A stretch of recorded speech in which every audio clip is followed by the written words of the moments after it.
Have you ever felt that heart-stopping panic when someone says, "What was that? I lost you." Or, "Say that again, I'm not following you." It is stressful and frustrating when others can't follow our ideas. And yes, of course, it could be distracting background noise, making it difficult to hear, or perhaps someone is unfamiliar with a topic. But sometimes it's a lack of smooth transitions from one idea to the next. Let me show you what I mean. Listen and read these examples. First, Helen walked to the store and bought groceries. She went to the bank to pay her bills. She didn't go shopping. There wasn't enough time. Compare those sentences to Helen walked to the store and bought some groceries. Then she went to the bank to pay her bills. However, she didn't go shopping since there wasn't enough time. What differences do you notice in those groups of sentences? Is one easier to understand than the other, or does one have more clarity, more flow? You may have noticed that I sprinkled in just a few extra words in that second example. I included the words then, however, and since. These small but mighty words are linking words. Linking words, also known as sentence transitions or transition words, help your sentences to flow smoothly from one to another, allowing for improved clarity when you speak in English. Those linking words allow your listeners to easily follow you as you transition from one sentence to another and another. In other words, they don't get lost. In this Confident English lesson today, you're going to learn 8 ways to use linking words and phrases for those smooth, clear transitions when you speak in English. And I'll give you multiple examples so you can use these sentence transitions with accuracy and confidence.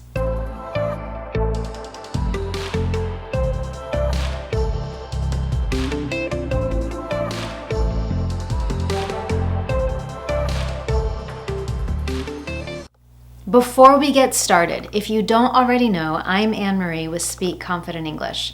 Everything I do is designed to help you get the confidence you want for your life and work in English. One way I do that is with my weekly Confident English lessons, where I share my top fluency and confidence building strategies, as well as tips for how to communicate with clarity in English, just like in this lesson today. So if you find this lesson helpful to you, make sure that you give it a thumbs up here on YouTube and subscribe to my Speak Confident English YouTube channel so you never miss one of my Confident English lessons. Before we get into our 8 different ways to use linking words, I want to answer 2 important questions. Number 1, why are linking words so important? And number 2, where do you put them in the sentence?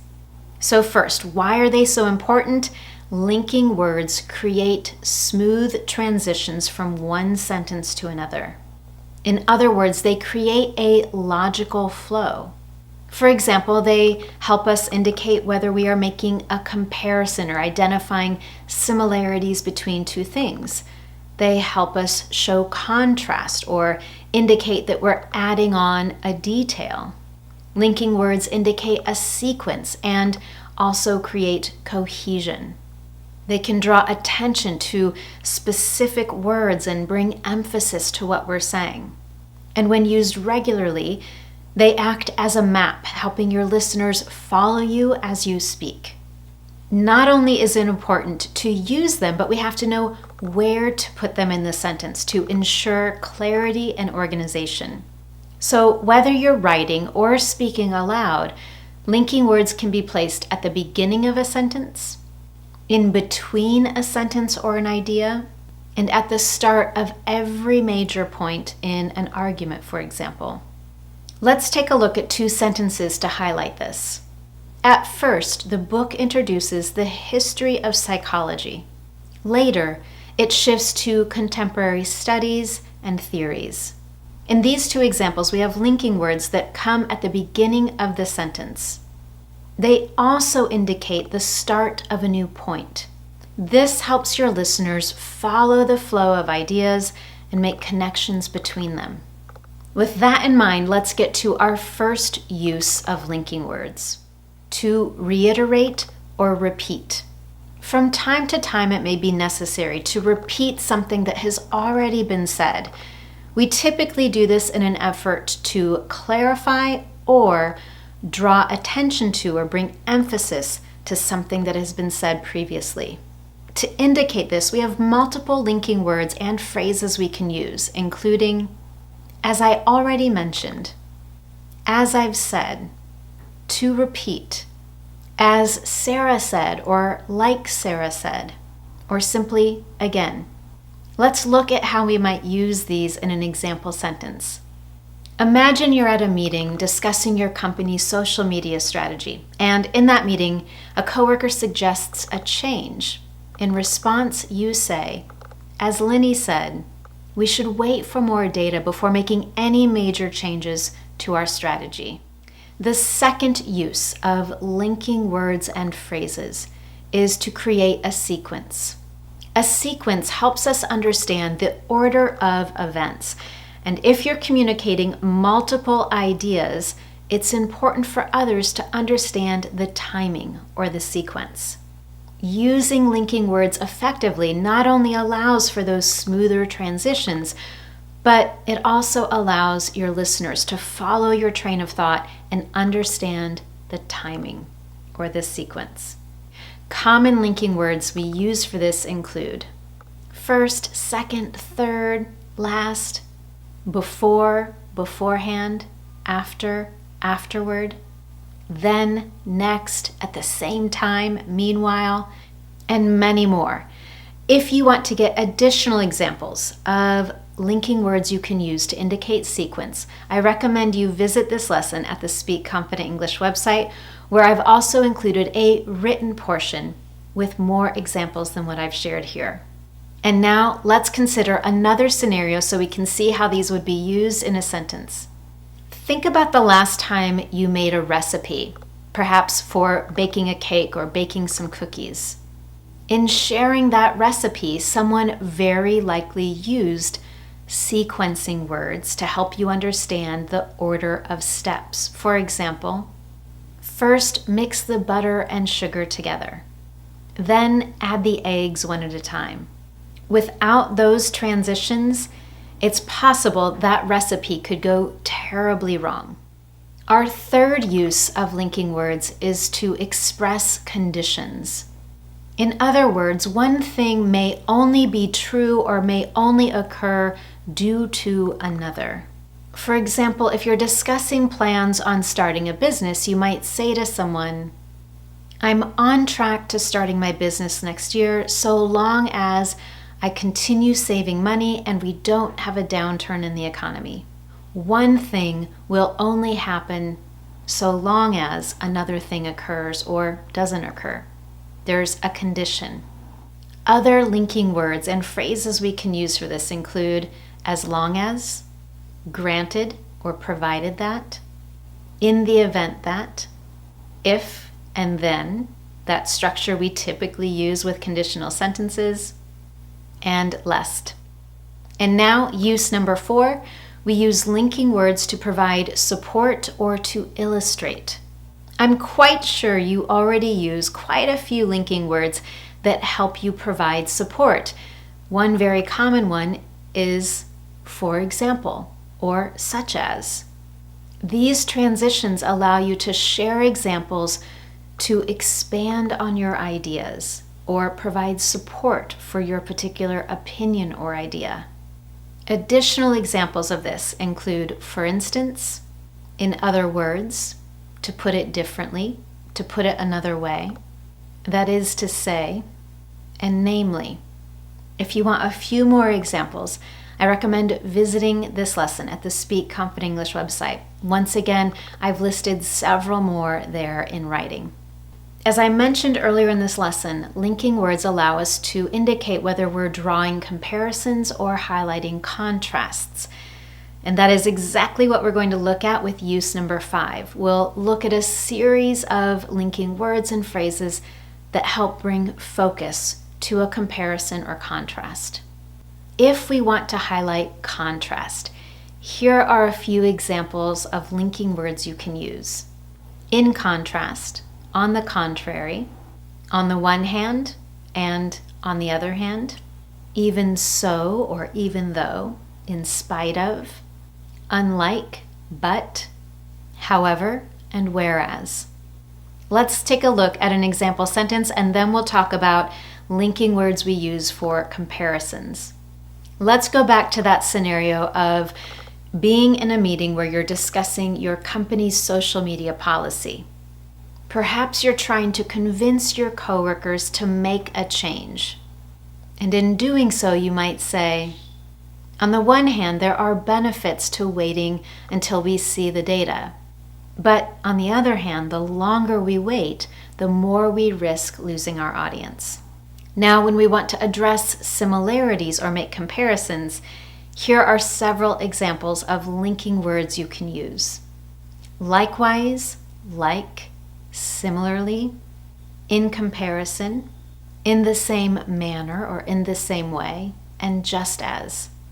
For example, let's say you and your partner are narrowing down your options for a property you'd like to purchase.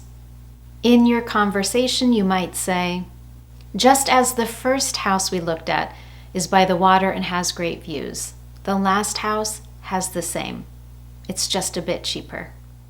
Our sixth use for linking words is to add on or to expand an idea. And once again, I'm quite sure you're using many of these linking words already.